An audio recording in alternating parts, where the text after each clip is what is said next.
Assalamualaikum. Nak tanya, tanah pusaka tuntut nama dalam geran boleh berapa nama sebenarnya? Kalau urusan pusaka ni, dia boleh banyak nama. Tak kisahlah dia tanah pertanian ataupun dia strategi bangunan. Dia memang boleh banyak nama, tak ada masalah. Itu antara kelebihan pusaka lah.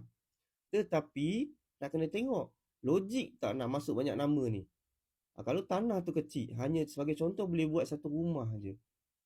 Jadi semua nak masuk nama, nak berebut nama dekat situ. Jadi apa praktikal dia? Jadi kalau macam tu, mungkin orang yang nak tanah tu ataupun rumah tu, dia boleh belilah. Dia beli dengan harga pasaran ataupun boleh bincang dengan keluarga, harga keluarga. Kemudian dia bayarkan kepada waris-waris. Kalau tak banyak nama ni, tak praktikal.